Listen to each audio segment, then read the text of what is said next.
Imagine sitting in a courtroom watching a teenager being mocked by everyone around him, but what happens next will change everything you think you know about this young man. At first glance, he didn't seem like much, just another teen, sitting quietly in the back of the courtroom.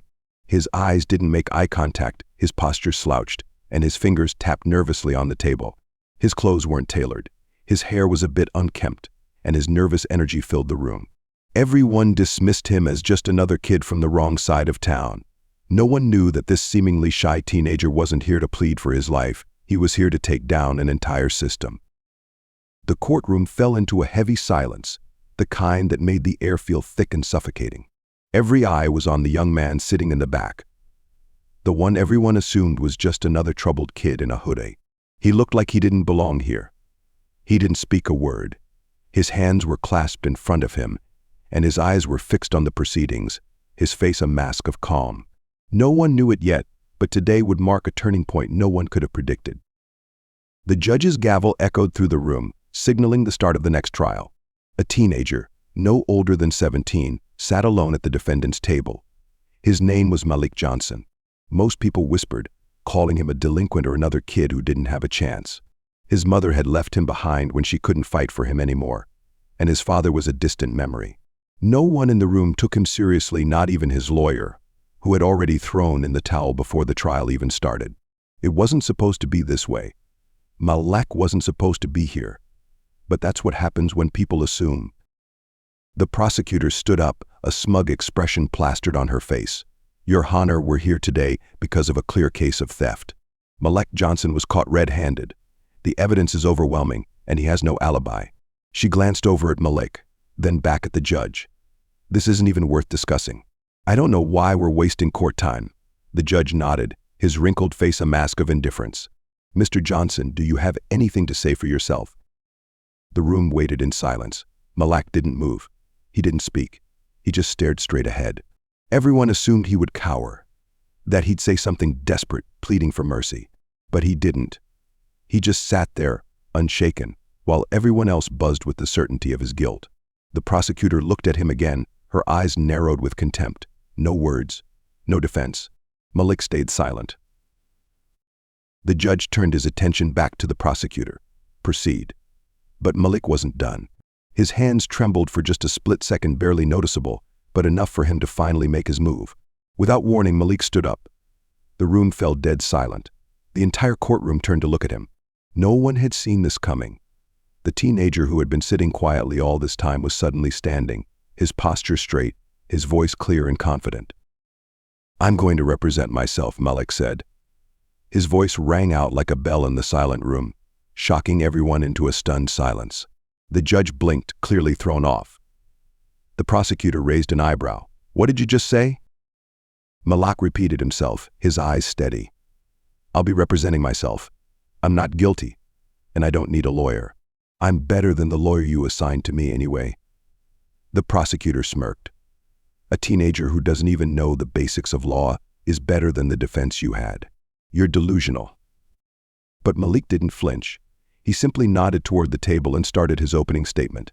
"Your Honor, I've studied law for the past 2 years. I've read through every piece of evidence. And I've been watching the way you've conducted this trial. It's not as airtight as you think."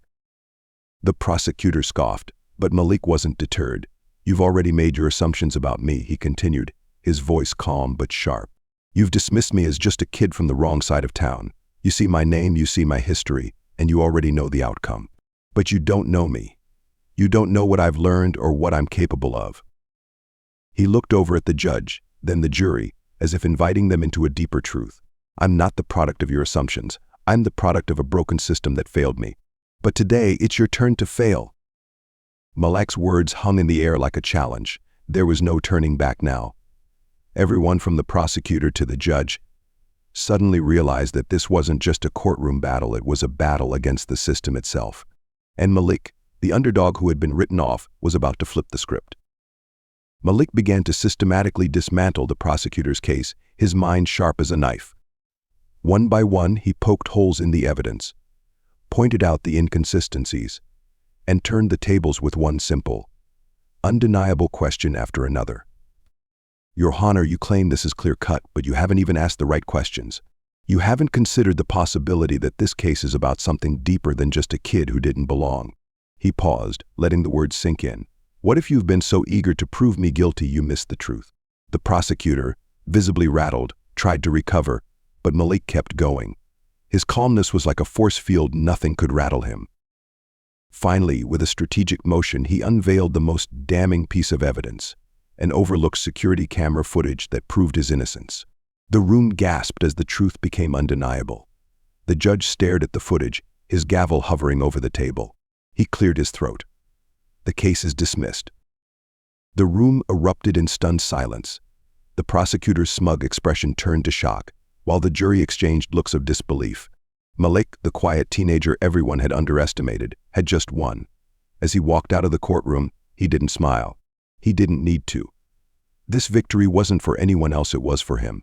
It was proof that the system could be challenged. That justice wasn't just a matter of who you were, but what you knew and how hard you fought. As he stepped out into the sunlight, he didn't feel relief. He felt the weight of something greater, the knowledge that he had just flipped the script on everyone who had ever doubted him. But this victory was just the beginning. As Malik walked out of the courtroom, his phone buzzed. It was a message from an unknown number.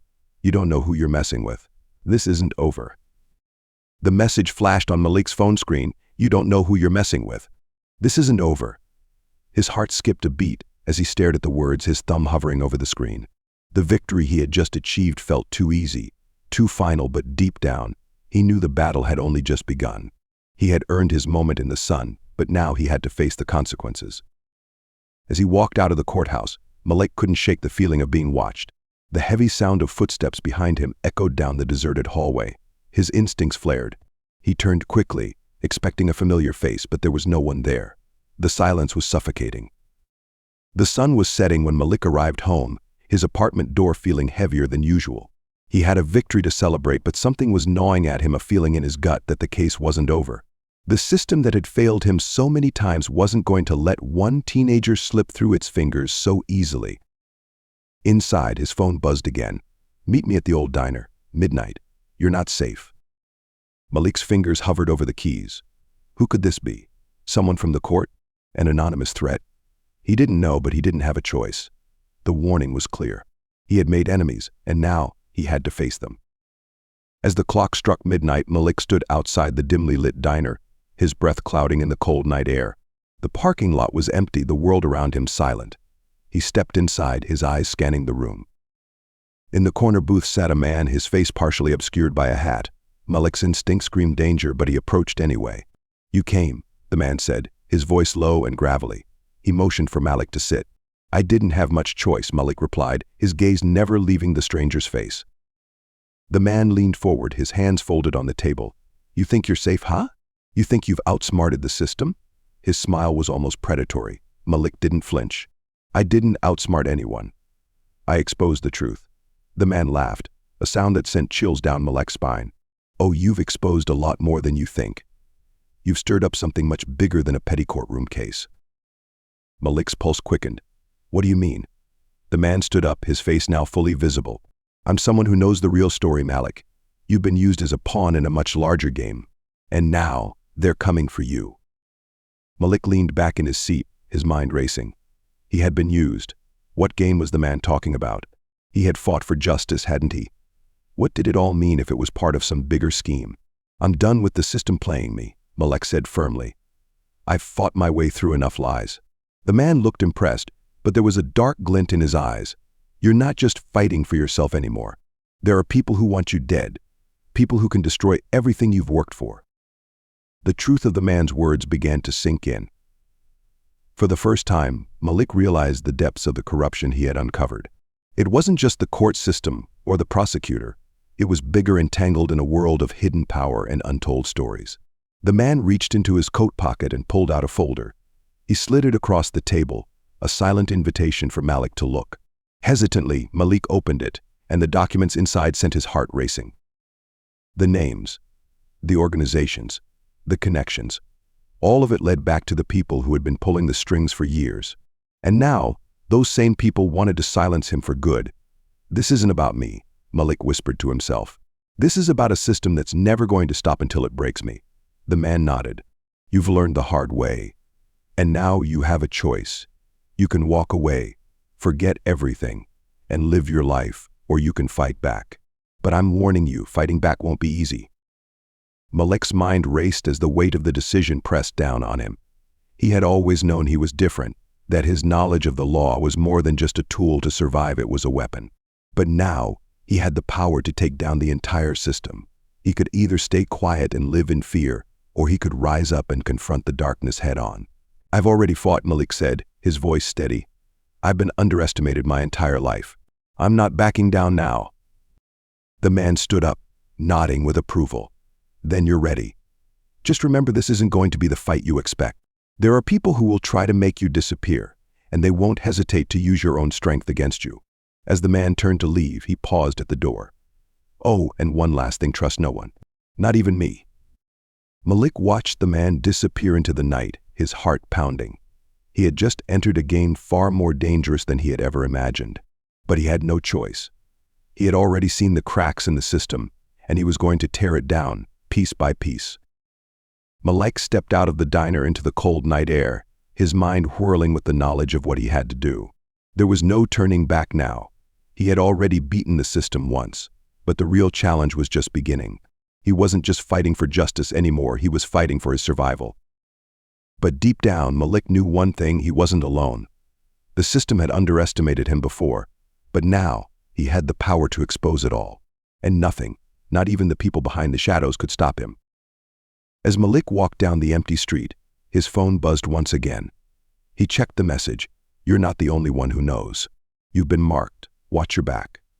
Suddenly he heard footsteps behind him, the sound echoing ominously. He turned to find no one there. His heart raced, the weight of everything settling on him. Was he already too late? Malik's fight is far from over. The system that tried to break him is out for revenge. Stay tuned to see how Malik continues to challenge the powers that be. And remember, sometimes the greatest battle is not just against the enemy, but against the fear that tries to stop us. The footsteps behind Malik didn't stop. They grew louder, faster, a quick rhythm that matched his rising pulse. He turned sharply, his heart racing as he scanned the darkened alley. No one was there. Just shadows and the faint sound of a distant car engine. Malik's mind whirred. They know. They're coming for me. With one last glance over his shoulder, he quickened his pace, heading toward his apartment. Every corner, every darkened window felt like a threat. He reached the door, breathing hard, and turned the lock.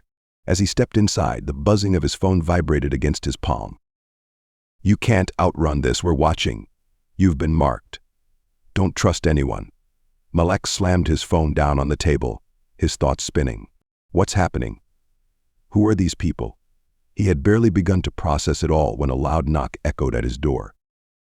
Malik froze, his heart in his throat. He stood still, his mind racing. The knock came again, this time more urgent. He stepped back cautiously, his hands gripping the edge of the table. His instinct screamed that it wasn't just a visitor, it was someone who knew too much, who wanted him gone. Malik, I know you're in there, a voice called out, muffled by the door. It was a familiar voice, Mr. Kofi, his mentor, the teacher who had been guiding him all this time. Malik hesitated.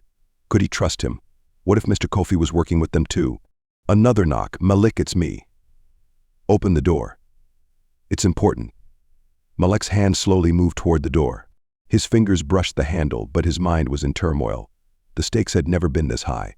He opened the door. Mr. Kofi stepped in, his face pale, eyes wide with worry. We don't have much time. You've stirred the hornet's nest, Malik. There's no turning back now. What do you mean? What's going on? Malik demanded, his voice tight. There are people who don't want the truth to get out. People who will stop at nothing to make sure you disappear. Malik's eyes narrowed. I know that already. I've been getting threats. They're tracking me. Mr. Kofi ran a hand through his graying hair. This goes deeper than you think. You've uncovered something they're willing to kill for. And if you don't stop now, they'll come after everyone you care about. Malik didn't hesitate. I'm not stopping. I've been living in fear my whole life. This is my fight. They wanted me to disappear, but I won't. I'll expose everything. Mr. Kofi's eyes flickered with uncertainty. You're right. But you'll need help. You'll need the truth.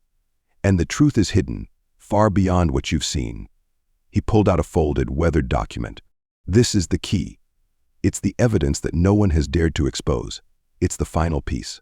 Malik took the document and opened it. His breath caught in his throat as he read the name at the top of the page. The connections, the powerful people behind it all, everything was revealed in black and white.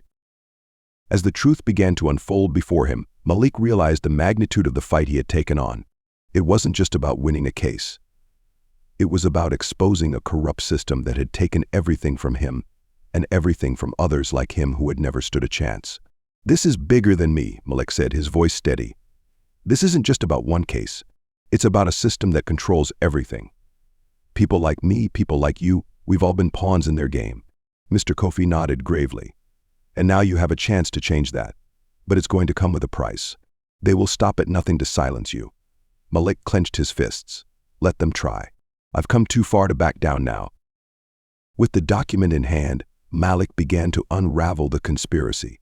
Every piece of evidence he had uncovered, every person he had spoken to, started to come together. He was no longer just the underdog in a courtroom, he was the symbol of a rebellion against an oppressive system. Malik spent the next few days preparing for the final showdown, his every move calculated, his every word sharp. He would use the evidence to bring everything to light, to expose the corruption, to show the world the truth. Then, the moment came.